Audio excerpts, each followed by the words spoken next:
I think the reason why I'm standing in the by-election as well, I think that's a good place to start. This is my home constituency. I was born here. I went to school here. I still live here. I was fortunate enough to represent the Oral Ward on the council, and I was also Mayor of Wigan as well. So I'm really invested in this area, and the reason I am standing is I care passionately about the constituency and the area that I was, that was born and brought up in.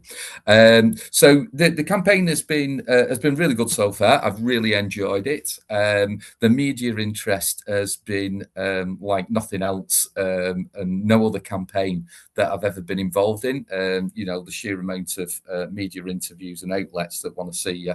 And I think testament to that was Question Time doing a by-election special. And I don't actually think they've ever done one of those before for a parliamentary by-election. So that just demonstrates the level of interest that there is from the media, but not only in this country as well. We've seen lots of different crews from different countries descending on the Makerfield constituency over the last few weeks. You spoke about Question Time. I watched it. What are your reflections on that? I really enjoyed the experience of it, and I think it's a really good opportunity for candidates to get their message across to a wider electorate, because obviously physically you can only knock on so many doors, and as we know, all of us that do campaigning, most of the doors that you knock on the outs win, don't they? So you're only ever able to speak to a small number of the electorate on any one sort of like session. But being on something like Question Time amplifies your message. And what I've been really struck by in the week or so since it was broadcast was the number of people that have actually said on the doorstep, "Oh, I saw you on television. Thought you performed really well," and also people stopping you in the street and sort of like commenting on it as well. So it was a great experience, and the legacy from that is continuing into the campaign as well. They spoke about Rob Kenyon's comments on there. What have people been saying at the doors about that?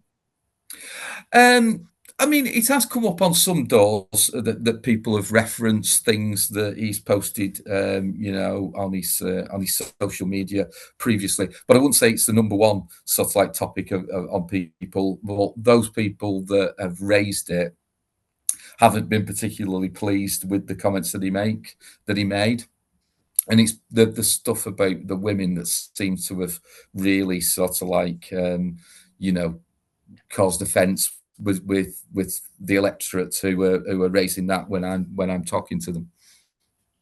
I mean, wasn't there a Green Party candidate before the current one that stood down because of their comments?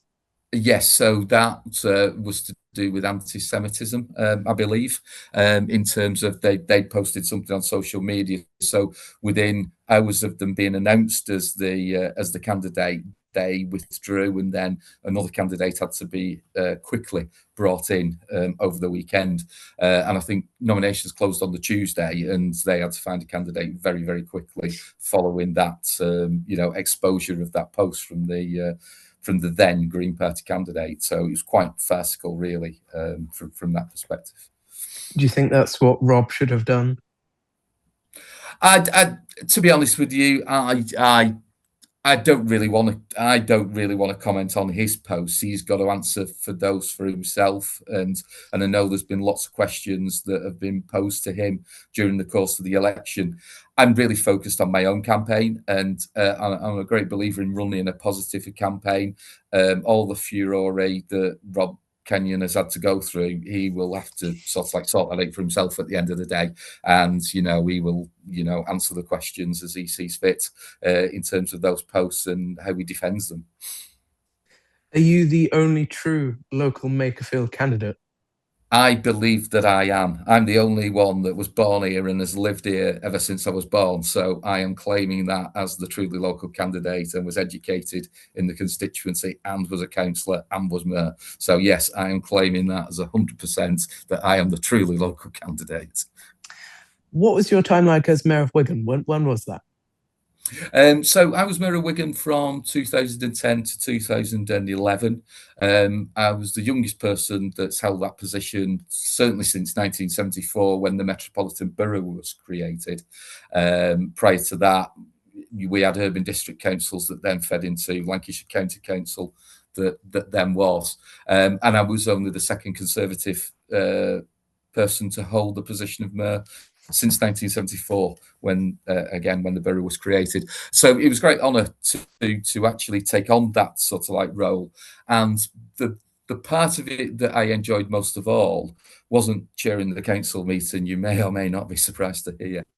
It was to do with the work in the local community. So it was being invited to the events, you know, whether that be a sports club, a community group, whatever that might be, to actually see and get a better understanding of the work that was going on in the community, and also the work that volunteers were putting in and on a daily basis, that really helped to, you know, make this a really thriving community that looks after one another as well. So for me, that was the highlight of being Mayor of Wigan for that 12 months. I mean, just a thought on Andy Burnham. Do people on the door think they are voting for the next Prime Minister, or do they think they're voting for Makerfield? What's the support like? Well, it's interesting because there's a lot of people who I've spoken to over the last 3 weeks since this by-election was created that feel very angry, disappointed that this by-election has been created in order to get Andy Burnham back into Parliament. Obviously, people are aware that his ambition is to lead the Labour Party and thus become Prime Minister. And people feel quite angry at the fact that they're being used as a pawn in a political game, which seems to be, this has been designed to solve an internal problem within the Labour Party. The country isn't being led properly, they're not governing properly, and yet they're having a squabble, and the people of Makerfield are collateral damage in that. And again, that's one of the reasons why I was really keen to stand, because actually what I want to do is focus on being the best possible member of Parliament for Makerfield that they can have, that can provide an authentic voice in Westminster to really champion this constituency and get the best possible deal, but also working with the local agencies to ensure that, you know, good quality services are delivered with value to the taxpayer. So I think there's definitely a sense of anger amongst some of the electorate, and not only with Andy Burnham, who's always said that the Mayor of Manchester was his number one job. It was a great position. It's all he ever wanted to do in politics. I think he said that he realised when he was in Westminster last time that change could only be delivered locally, and that mayoral office was the way to do it. And now we find, partway through his latest mayoral term, which he pledged on more than one occasion that he would serve to his full term of office, now we're finding he's going back on that. So, you know, has he misled the people? I would say that he has, because he's also tried to engineer a way back into Parliament, not just for this, but he tried with Gorton and Denton. And if we believe the media reports, he's approached a number of other members of Parliament in the Northwest to try and ask them to stand down so he can come back. So I think people are feeling a little bit angry that they are being used as a pawn in this game, but also he will use this as a stepping stone for number 10 and won't really be focused on the job of being the Member of Parliament, because let's not forget that is what people are voting for at this election. They are voting to send their representative to Westminster. Have you stood in Makerfield before? Yes, so it was the first time actually I stood for Parliament. So in 1997, which was another catastrophic defeat for the party nationally in that one when we had the Blair landslide. Yeah, I stood in the Makerfield seat then against Ian McCartney, who was Labour Party chair at the time, and went on to, and he served in the Blair administration as a cabinet member, and I think probably under the Brown office as well. How do you think the support has changed over the years then, since your first time in Makerfield as a candidate? Politics is totally is done differently. Back in '97, we'd probably just got the first startings of sort of like Sky News, which was probably the first, and I don't even know if that was 24-hour news coverage at that particular time. But now we've got, the internet is where a lot of people go to for their information and the news feeds. We didn't really have that in '97. There was no social media platforms. I think the latest technology that had come in '97 was a fax machine, and that's how you sort of like got your press releases out to the local newspapers, of which there were far more in those days as well. And you got your daily brief from the party when they sent the fax out every single day, and you got what the latest press release was and all that sort of like kind of stuff. So the periphery of it has changed, but the fundamental core bit about campaigning hasn't changed, and it's it's getting your message out via the media, which in those days was radio and newspapers. You'd be really lucky if you got on television as a candidate in a general election, because all the focus is actually on the national, the national figures, the party leaders, the prime minister, the cabinet members, that kind of stuff. So getting out and speaking to people on the doorstep, delivering leaflets, and getting your vote out on polling day are the three sort of like main core components that haven't changed from '97 right to today. So they're the perennial bits of any campaign. The rest of it does change because as technology advances and people do things in different ways, you obviously adapt to that as we tailor our campaign plans going forward. What was the Conservative Party like back then? What was the sort of feelings? It's difficult to sort of like think back because it was a long time ago. It was nearly 30 years ago. But your volunteers and your members were still there and probably really crucial to helping you get your message out and things like that.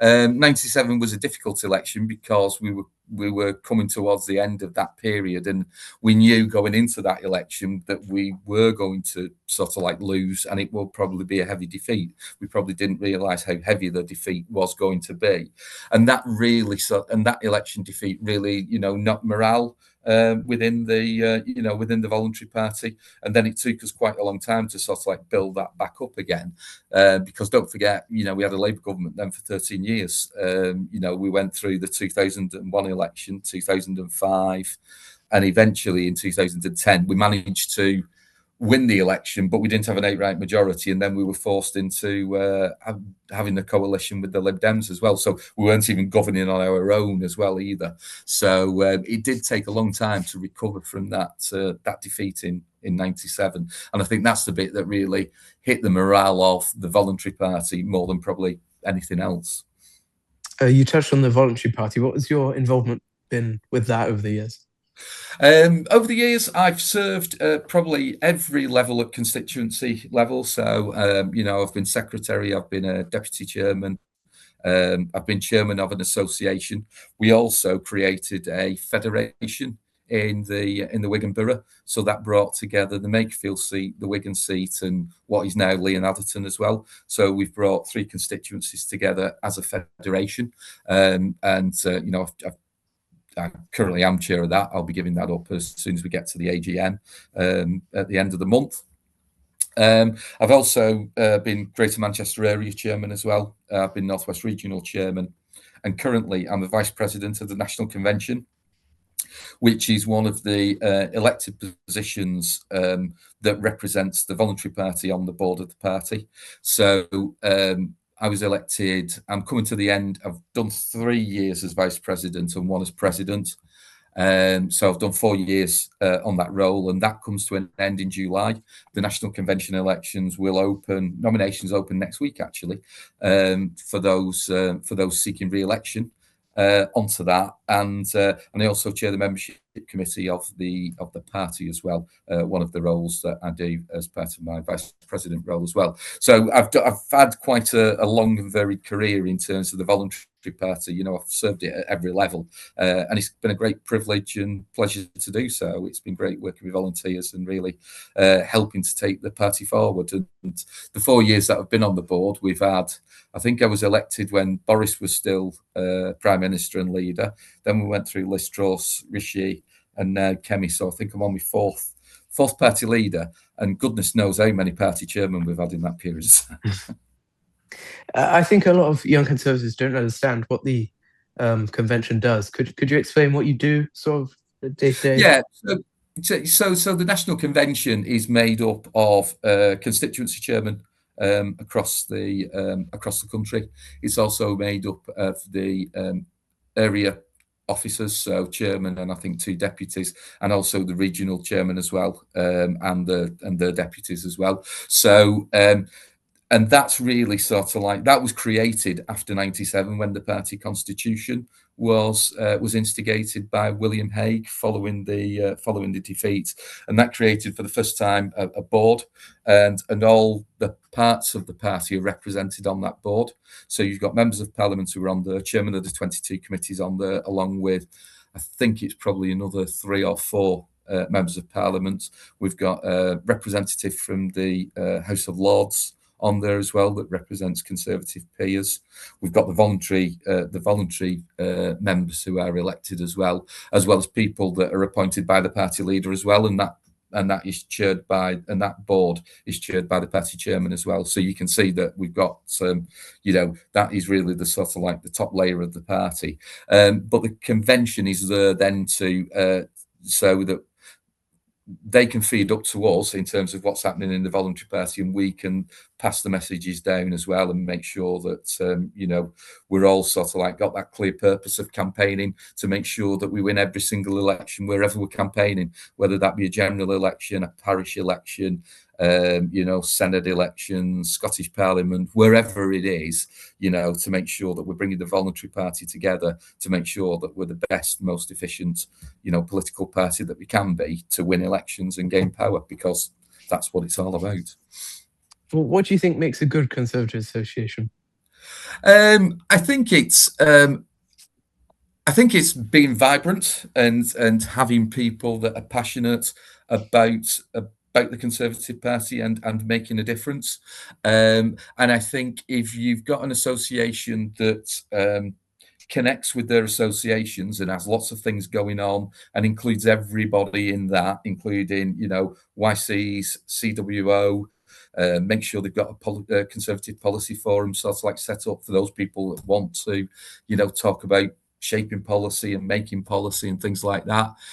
Making sure that you're putting on social events so that, that social element to it. One of the things that we do find from members when they join the party is that they want more contact from their local associations as well. So I think really engaging with our members is vital, and that cuts across all the membership as well. So I think that engagement, putting events on, going out campaigning regularly, so you're capturing all the bits of why people want to be involved in a political party. Most of us join a political party and join the Conservative Party because we believe in those ideals and those principles, and we want to talk about policy and stuff like that. And sometimes we spend, as associations, we spend not a lot of time discussing politics and policy. We spend more time about what's the ticket price going to be for the for the latest barbecue or something like that. So we really need to reinvigorate and re-energize that policy debate and why we want to be in the Conservative Party and how we want to change the country for the better. But I think making sure that we are in constant contact with members is the most vital element and aspect that associations can do. What's your support been like in Makerfield? Have you had lots of people come up and support you from other associations?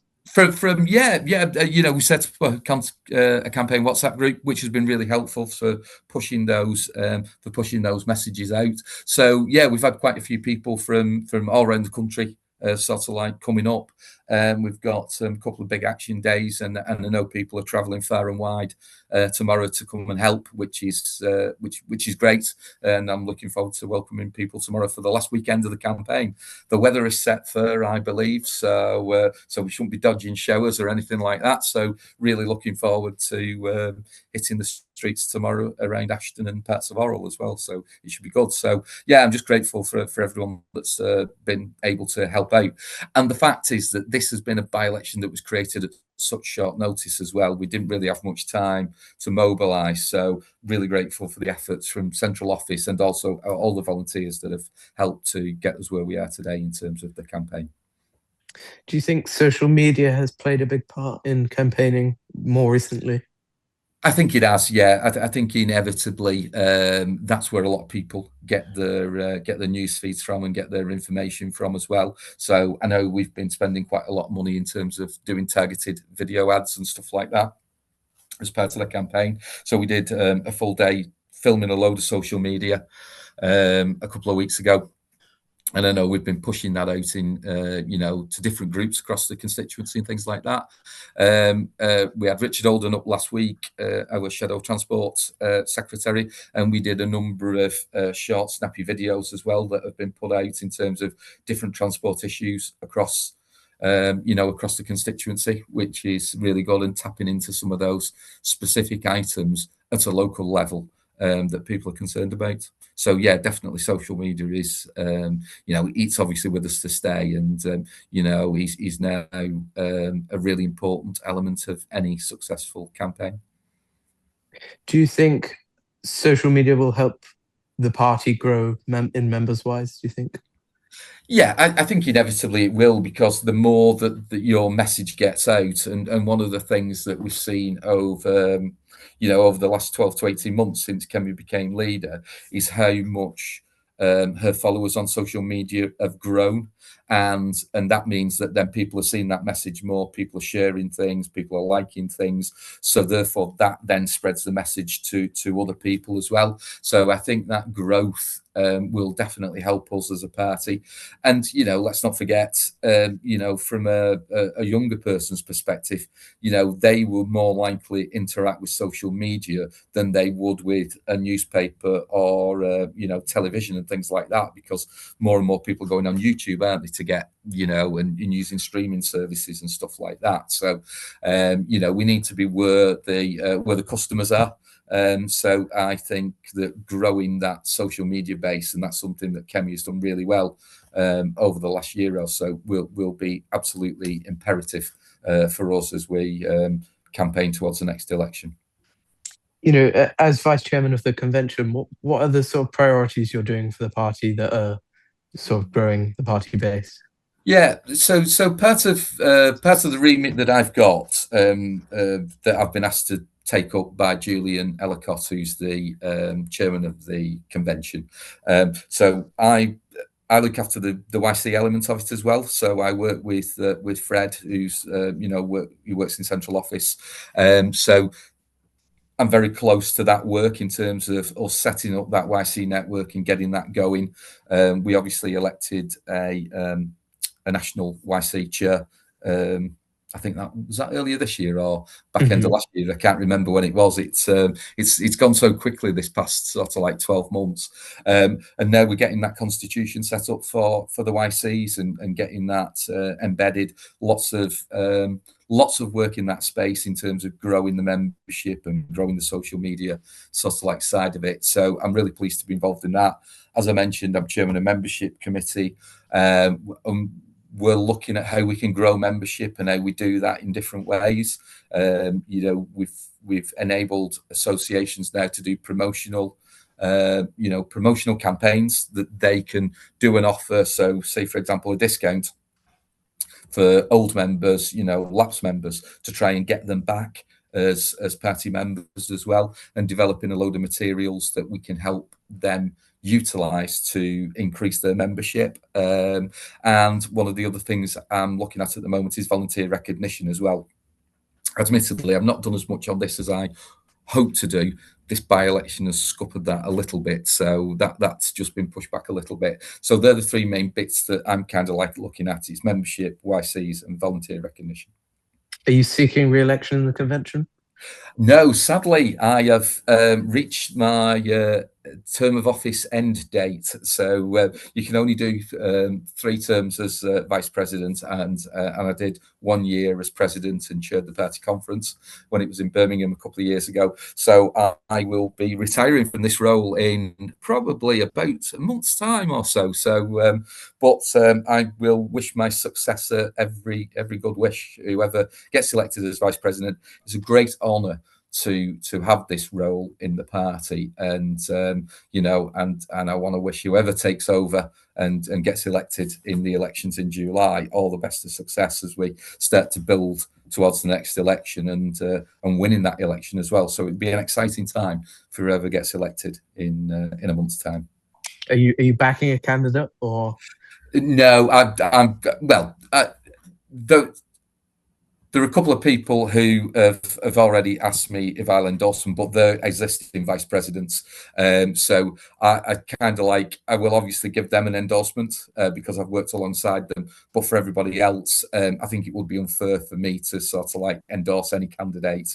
You know, I will be working with them in some way, shape or form post the convention election. So I just wish all the candidates the best of luck.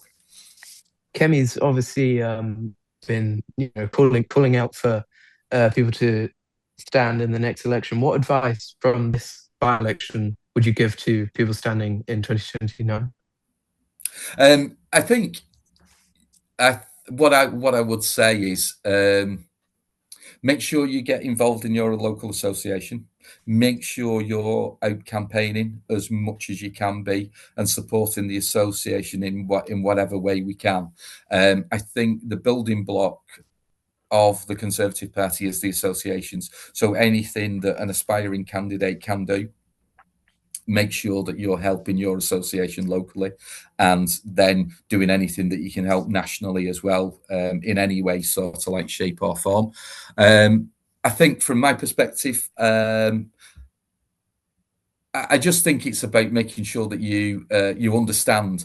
I would also say, if you do want to stand for Parliament, get a really good understanding. Speak to people who've done it in the past as well, and so you've got a really good understanding of the process and what you're going to be sort of like stepping into. Because I think sometimes people have a misconception of what being an MP is, but also what being a candidate is, because there are 2 different things.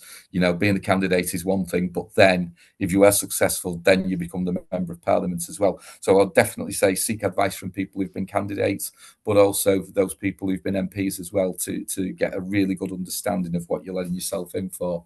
I think the other thing as well is you've got to be tough-skinned.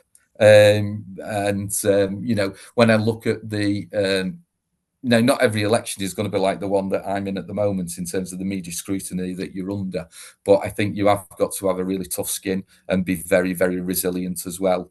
And you know, so you might stand in a council election or a parliamentary election and get beaten. The number of people that I've then seen that then just sort of like don't follow that up and just sort of like say, oh well, I lost, so I'm not doing it again.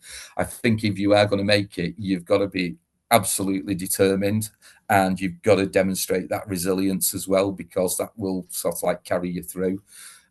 So I would definitely say that you need to have that at the back of your mind in terms of the kind of things that you need to be thinking about if you are going to sort of like stand for Parliament. Anyone that's watching this who wants to stand for Parliament, definitely, yeah. What was the selection process like? Well, because it was very truncated, because obviously it was a by-election and we had to move sort of like quickly. So I had to go through an assessment with assessors. I had to do a mock media interview as well as part of the process, and we also had to go through like a very intrusive interview in terms of everything about my past, everything that I'd done, anything that might come out in this by-election as well. And, you know, that's the proper vetting process that, you know, I'm glad that we do as a party, because it's really important to make sure that, you know, we are putting candidates in front of the electorates that deserve to be in front of them, and that aren't going to embarrass the party, but also, it's going to cause problems for them as individuals as well.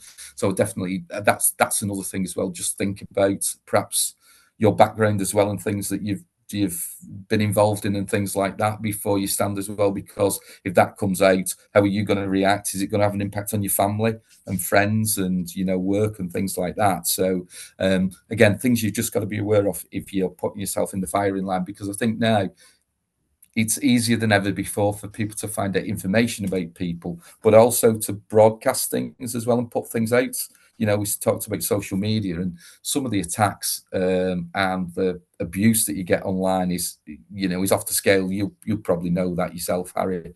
And and again, that's something definitely that is different to when I first started out. And I can understand why people would think, what, am I going to put myself through that? And my family through it for, when I'm just trying to do something that's for the greater good, in standing for public office.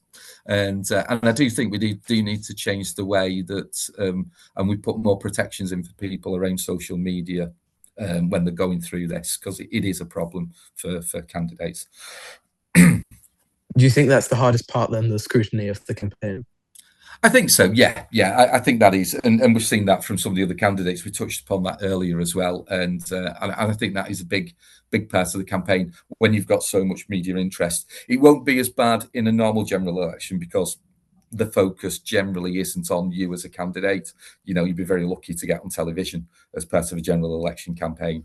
But if there is anything and it comes out, then you do become the focus of the campaign, and that then could detract from what the leader or what the shadow cabinet or whoever it is, the message of the day, and then we get all consumed in that rather than concentrating on whatever campaign is and holding the other parties to account and making a case to the people. Do you think it's concerning, reforms vetting policy? Because obviously in 2029 they'll have to send 650 candidates, and if they can't do it with one, what do you think it says? Well, I think it's, and let's be honest, we've also seen it from councillor level as well, as well as parliamentary level. So I think that they do need to massively become more if they are going to be a serious political party, they're going to have to become much more professional about how they vet their candidates. There's no two ways about it. What would you say to people who are calling for working together with reform in standing in different constituencies, standing down, stepping forward? What's your response to that? I've never been in favour of doing that kind of like horse trading deals. I'm a committed Conservative. Growing up in Wigan, it's not easy being a Conservative. When I first got elected onto the council in 2000, I was the only Conservative representative out of 72 on that council. There have been many times that if we hadn't have put a candidate up at a local election, the Labour Party would have got in unopposed. Were Reform or any other party then? As Conservatives, we have got a duty to ensure that people have a right to vote Conservative, and I'm a big believer in that. This is a democracy, and we should look to fight and contest every single election across the country. We are a Conservative party. There's no other Conservative party in the country. Reform aren't a Conservative party. They're a big state, high spend party. That's what I see from them. There's only us making the proper fiscal case for a sound economic policy, strong on defence, tough on immigration, tough on law and order, are the core cornerstones that I see as Conservative values. And I'm delighted that we've got Kemi as leader, and she's articulating those views and developing policies around those views as well. So, and making sure that the candidates that come forward for the next general election sign up to, that Conservative platform as well, because that's really, really important that we are disciplined when we get into government and that we deliver on a Conservative agenda. And that's what we need to do. And that's why I'm really pleased that Kemi is outlining what she wants to do and what she expects of those candidates as well. So, and I think that will put us in really good stead. So for me, everyone's got a right to vote Conservative. I've been fighting socialism from day one. as I said in my Express article, and I'm not going to stop now. So for me, we keep going and we keep fighting. Thank you. You've obviously had to rebuild your association into election mode quite quickly for this by-election. How do you think other associations can do it for 2029, maybe more effectively? Yeah, I think because obviously they will have time to sort of like build that up. I think it's definitely that engagement with members, making sure that they have got activities going on, going out every single sort of like week, knocking on doors, building up the building up your pledge base, making sure that they're posting on social media all the time as well. Content is out there and is going, and is being published as well.